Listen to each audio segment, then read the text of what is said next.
direction, I believe, is more important than time. Say that You one feel more me? time, girl. You dropping Direction, yes. Come on with the quotes. T-shirt line coming soon. Direction is more important than time. Wow. You know, I believe that you can put the right amount of energy into where you're going, right? What you're supposed to be doing on the way there versus putting in a bunch of time doing something you have no business doing that's not aligned with your soul's assignment. Oh, I can't wait to get into the soul's assignment. Yo, that was on my, because I've been really tapped into my assignment over the past year. And I definitely want to eventually get into that. But yeah, wow, welcome, Kamesha Sade in the building. Yes. Thanks for being a part of this project here. I'm sure based on even the interlude we just had, this is going to be a great conversation. Absolutely. Happy New Day. Thank you for having me. Absolutely, absolutely. So yeah, how this came about, we was in a clubhouse room, ended up connecting on Instagram.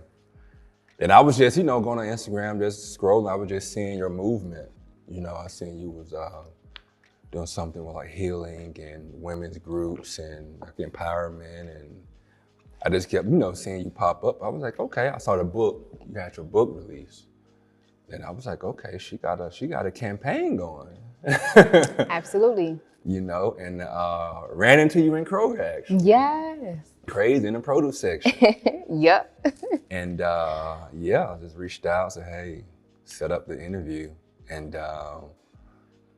so you have your book. Well, let's get into you a little bit. Yes. All right.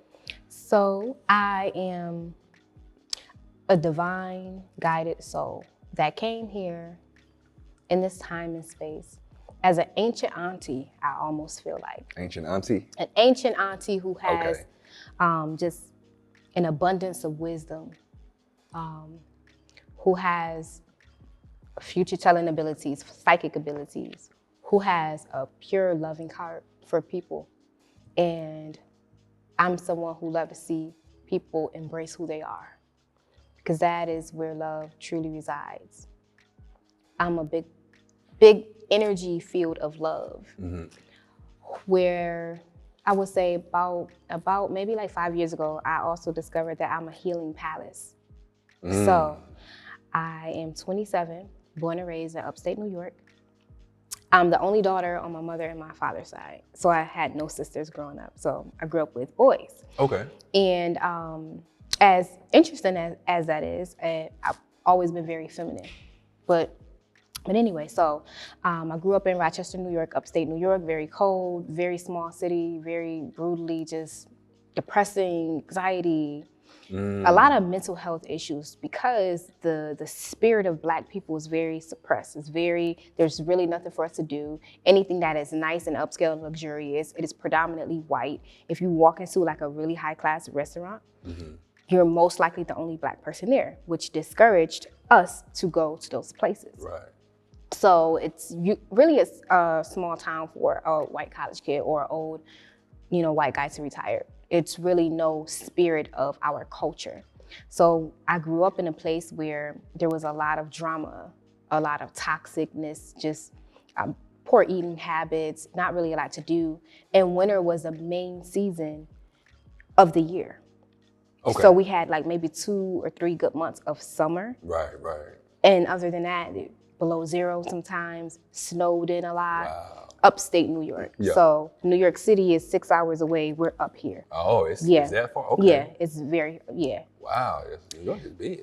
Yeah, New York is a huge state. So honestly, being in an environment like that, being a butterfly like myself, very free-spirited, very loving, very passionate, just knowing that it's a better way of living. I've always sought out the mindset to think about what I want, and to keep myself in a state of what it is that I want, because everyone around me were always complaining about how hard life was and all of this lack mentality. And it was just nothing but just really negative energy around. So I felt myself in my bubble of positivity, right? So By trade, I'm a master beautician. Okay. So, a master braider, but I'm overall a beautician. So I started doing hair really at the age of 7. My mom, I'm her only girl, so I started doing my own hair because I really wasn't feeling the way she was doing my hair. So at the age of 7, I took the comb into my own hands. At that moment, I realized that I was a pioneer, I was a leader. I was like, moment. I'm a problem solver, I'm a solutionist. I don't like the way this woman is doing my hair. I'm 7 years old, she has to do it. I'm gonna learn how to do my own hair. And as I perfected doing my own hair, I became my own hairstylist. My mom did not have to touch my hair. Yeah. So at that moment, just looking back, I can now see, I've always been a solution. I've always loved to solve problems. I don't have problems. I tell people all the time, I don't have problems. If it's something I don't like, I solve it. That's it. I don't dwell in problems. And sometimes those decisions, they can be a little hard to make. But going back into me being a hairstylist, so when I would have my clients come, they would get their hair done, I became their therapist, right? And being a solutionist, I would provide them solutions. They would go home and try the solutions, they would come back and it would work. Okay. So I became like a hairstylist / therapist almost. Yeah. And it was the most beautiful thing ever because I would start seeing my clients more frequent. I'm like, you sure you need your hair done or you just want to see me? She's like, I just really want to talk to you. At that moment, I realized, I said, am I a really good listener or am I like supposed to be some form of coach, leader? So as I continued to grow in my field and I got the feedback and the reviews and the, receipts of people saying, listen, you are gifted.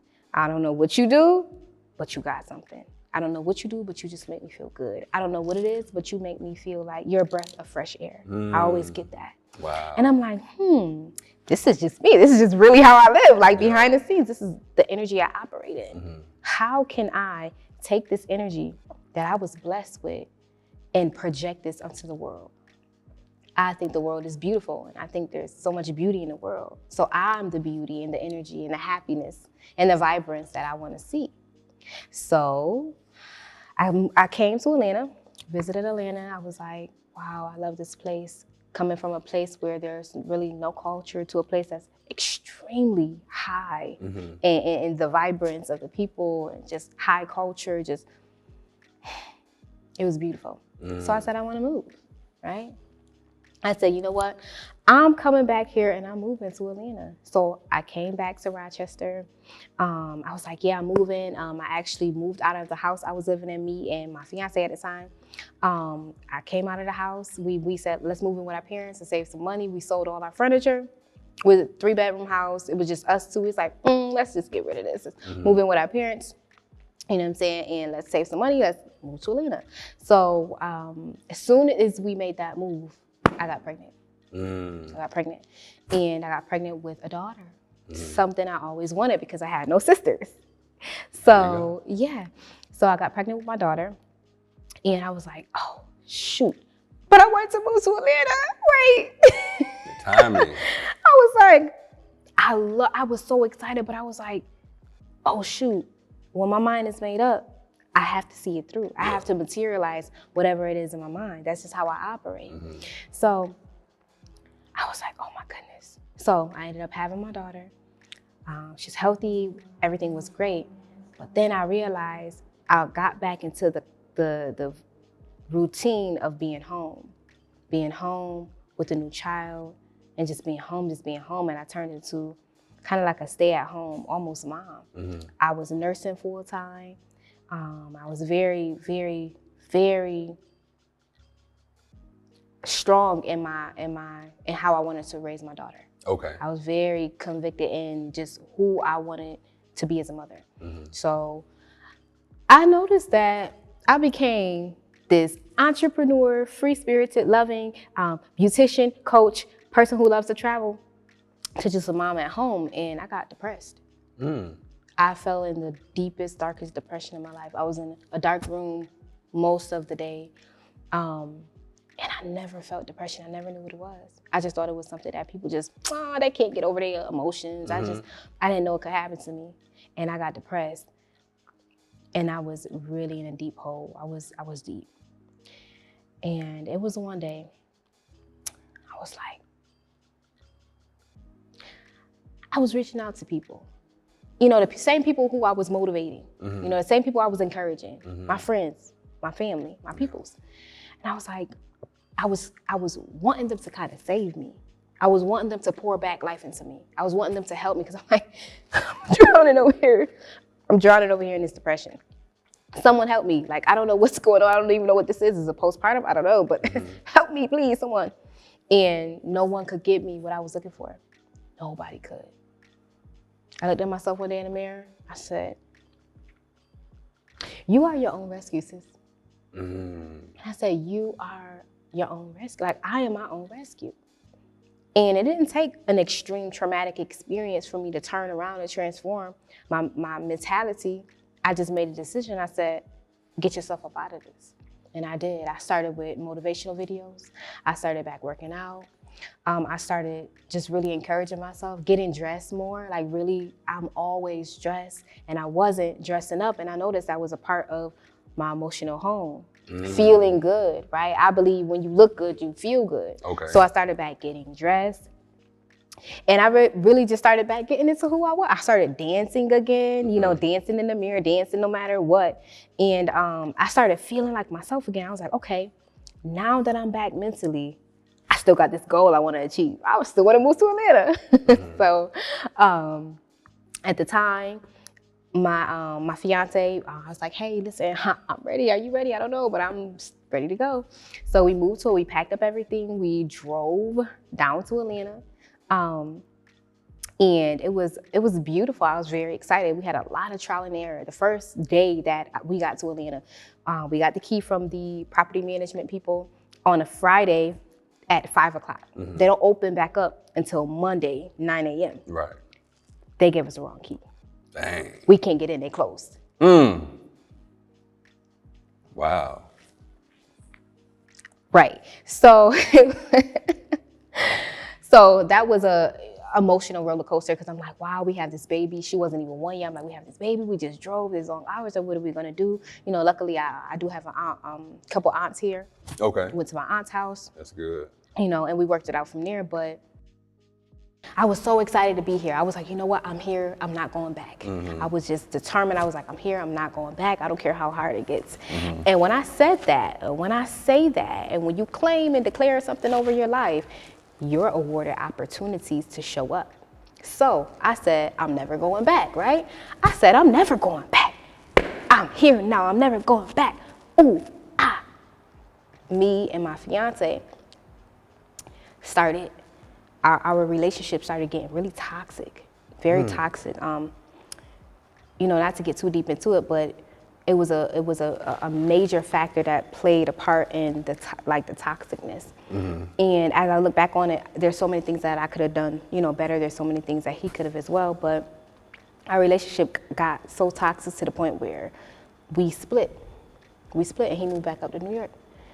I'm in this 3-bedroom, huge house in Decatur in the woods with a new baby. Wow. No job. I came to Atlanta with no job. Came to Atlanta with no job, no security, no nothing, no clientele, no nothing. Yeah. And I was building my way. I got on Instagram, marketing. I'm going to whenever I'm going to the grocery store, I'm talking to people, say, hey, I do hair, this is my work. Hey, I'm from New York, I do hair. And I started literally growing my clientele. I turned one of the rooms of the house into a braiding studio. And I started really growing my brand from there. And I told myself, I'm never going back.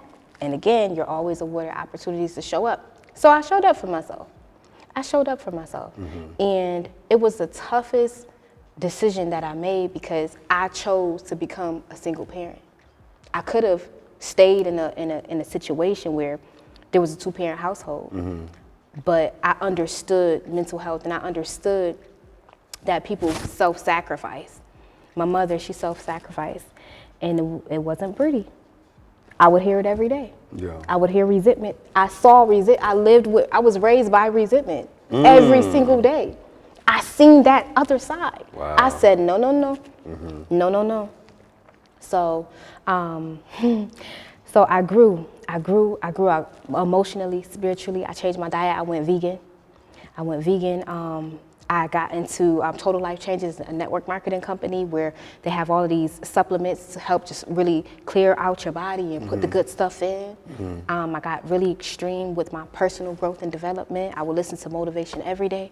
I started journaling. I really started getting more in tune with who I was, on top of still being a mom, on top of, you know, raising her the best way I could. I'm a first-time mom. This was new to me, but I was true to this. That's why I call myself the ancient auntie. So, you know, growing, you know, learning, networking, being who I am, just letting me shine, you know what I'm saying? And that attracted a lot of great people who helped me with resources here in Atlanta, directed me to so many different opportunities, you know? And as I grew and I grew more connections, people say, you need to be a coach. You need to be a life coach. You need to be a life coach. You need to be a life coach. I'm telling you, I had clients, I had dentists, lawyers, real estate, people in real estate. I have musicians. You know, Atlanta is a mecca of a lot of talent. So Oh, yeah, absolutely. I attracted a lot of amazing, talented people, and they would all like take off their human clothes when they came inside my door. Like, look, sis, can you help me with this? I never open up to people about this. I never share like, you make me so comfortable. You make me feel like everything's gonna be okay. Yeah. And I'm like, okay, I surrender to the calling of coaching people and helping people transform to their highest self. That's how I started coaching. That's how I started. That's how I became a life coach. Wow. Yes. Wow. Yes. Wow. So that was so that was a journey that you yeah. went on. So you were called to do what you're doing, right? Going back into the depression though, what made, just throughout that whole process, for the depression and then the situation with the relationship ending and just being a mom on your own in a new city, what do you think was in you to, because that could have went in either way. Yeah. You could have folded under that depression and kind of went in a deeper cycle of it, but what was in you to make you have that self-realization that it's going to take you to pull yourself out of it? Like, what do you think that's made of? I reflected on when I helped other people and I helped them out of depression. I reflected on, what did I do for them? How did I make them feel? What questions did I ask them? And then I did that to myself. So I coached myself. I used my own formulas. I took myself in as a client. Okay. So I do believe it is from me having the gifted capability to like see someone's insides and see what they need. Ask them the questions that will give them the aha and then provide them with solutions. I use that formula on myself. I said, well, Kamesha, come on, let's sit down, have a seat, let's talk about it. How do you feel? What do you want? What do you want? Why? Why? Right? And getting down into what it is that I wanted. Because as long as whatever you focus on expands. So as long as I was focusing on me being depressed and me feeling like I'm failing and me not living up to my fullest potential, I got more into the depression. But when I started thinking of, what does your life look like at your happiest? You know, what do you want? Why? How does that feel? I started opening up my mind, and my brain started creating scenarios and pictures in my mind of what I wanted. I then felt like a weight was being lifted, and I took myself to a magical place. And I was sitting in the same spot. And I said, it's all in my mind. So I use the same formulas and questions and coaching that I used to do on my clients. And I put myself down as a client. I sat myself down and I just let it all out. And I said, okay, let's get into it. Solutions, just like I would give my clients the solutions. And I followed those solutions and I checked back up on myself through journaling, you know, through reflecting and meditating and looking at myself in the mirror, getting familiar with who I am. Who is she? You know? So I would say I initiated myself into the healing process and out of depression.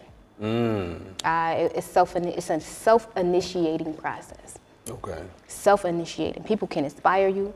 They can help guide you. They can put you on a game. They can give you their experiences. But you have to initiate yourself. It's a self-initiating transformation. You gotta do the work. You gotta do the work. I think that's the part that, because especially right now, yo, I talk to so many people, even in my world doing photography. A lot of times I also find myself kind of like, even my client calls sometimes are just doing the shoot. It turns into like a therapy session for them sometimes, you know? Mm-hmm. I've always been a person who, people tell me everything. I don't even ask, they were like, why am I telling you all this? Or I never told anybody this, or I don't know what it is. I guess because I don't really judge people, and I'm 100% myself, so I think that gives people space to be themselves too. Yeah, you're very warm. Your presence is very warm and it's comfortable. So, just from someone who I understand, because that's kind of like how I am. That's what you give off warmth and comfortable. Like, you know how you just go to your grandma's house, you like, ugh. You don't care about nothing. You just at grandma's house. You just on the couch. Like, I'm at grandma's house. Like, what you do? I'm at grandma's house. I'm relaxing. Like, I'm home. That's what you get. Wow, I received that. Yeah.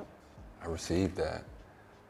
But yeah, it's like I talk to people, and I just ask people, like, ask them questions. Like, I find out, okay, what a person's habits are. That'll tell you a lot.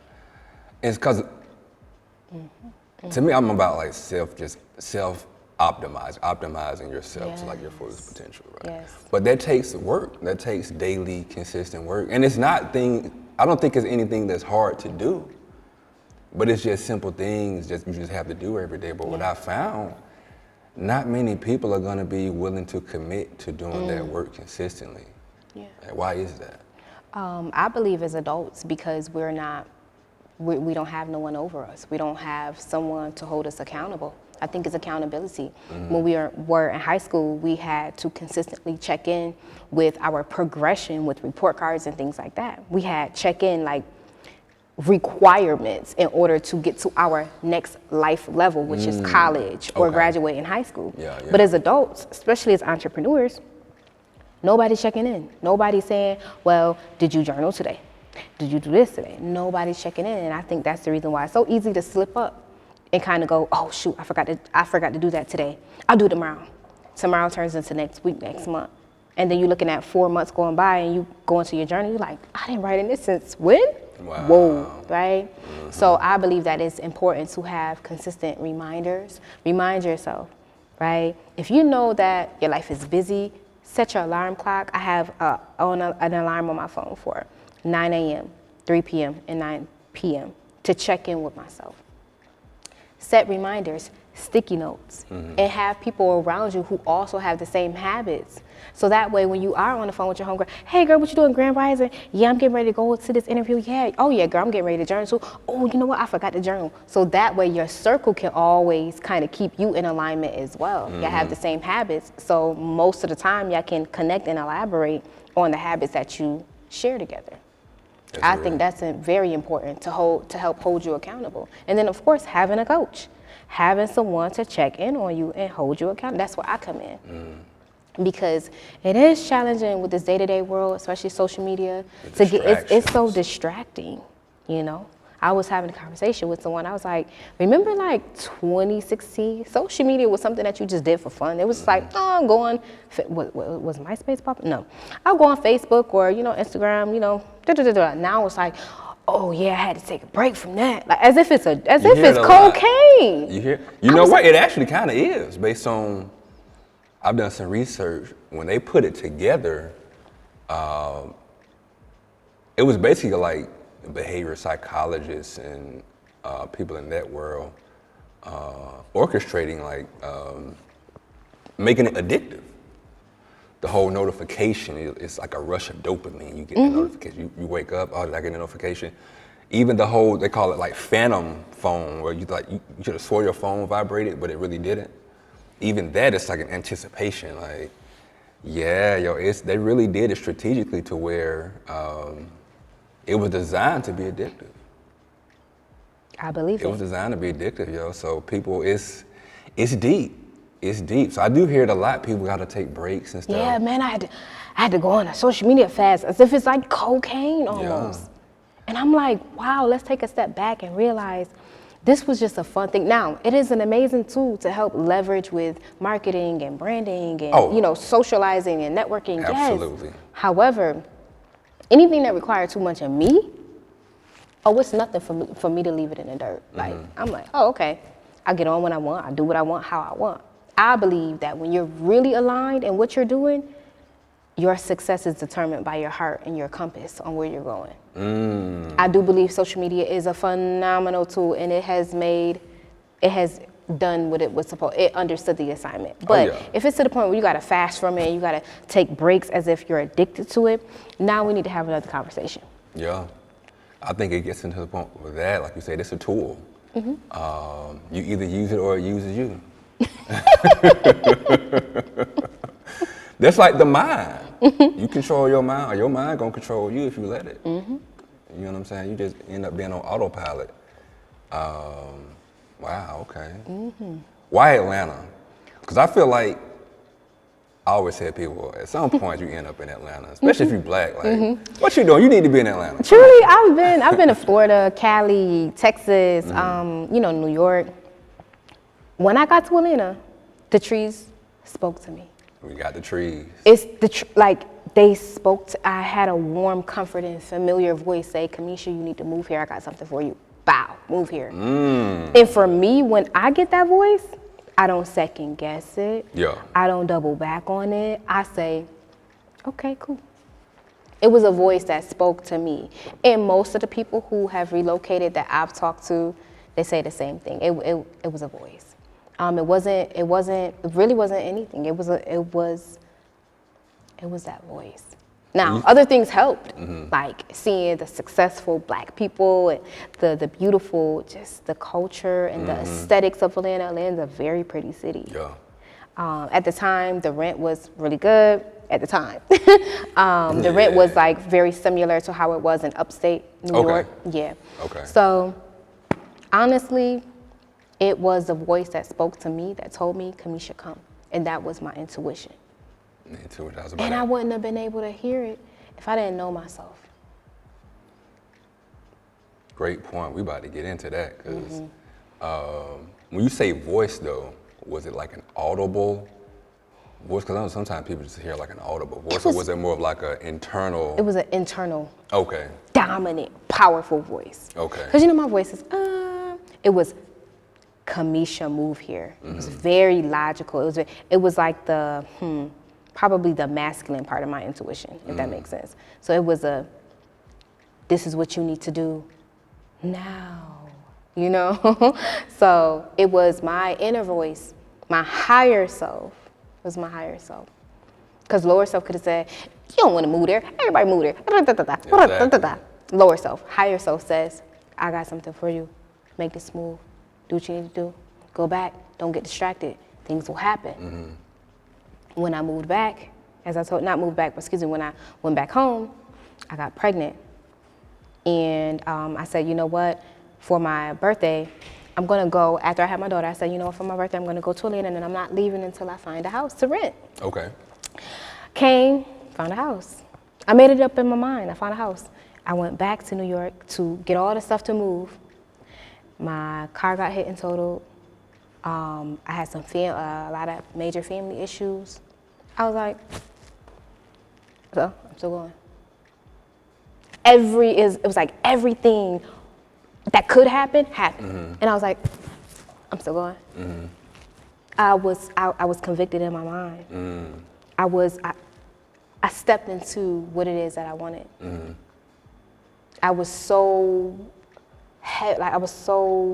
interested in what the other side looked like of my desires. Okay. So used to having dreams and goals being such a big, untangible thing in a small town. I said, no, I want to see the other side.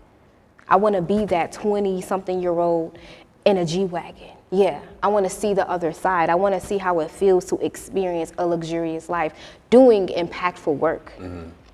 I want to see me on a stage in front of millions of people, seeing the transformations happen right before my eyes. I want to see that. I want to see that side. I dig it. So I still left. And it was the best thing I ever have done. And I have not moved back through hardship, through uncertainty, through being a single mom, you know. Man, not looking back, ever. Nice. I only go higher. And that's the reason why I said there's no way on this planet I could be this strong and have this much willpower and not serve people. You know what I'm saying? This power has to be moved around. It can't fit in my body. Yeah. It fills my body up. I want to be that voice and that example to someone who thinks that it's over, or thinks just because they are in a certain situation that they can't get out of it, or that their situation or trauma is their identity, because it's not. You're not just a mom. You're not a single mom. No, you're you. You have a role of being a mother, but you're you first. You're not, a recovering alcoholic. You're you. You had an experience with alcohol that almost took you out, but you're you. So you are not defined by your experiences. You just experienced something in life, and that's okay. It's not who you are, though. That's real. You know, That's real. I ask people sometimes, you know, who are you? Well, I'm a licensed. No, not your title, not your role. Who are you? Get to know who you are. Wow. Yeah.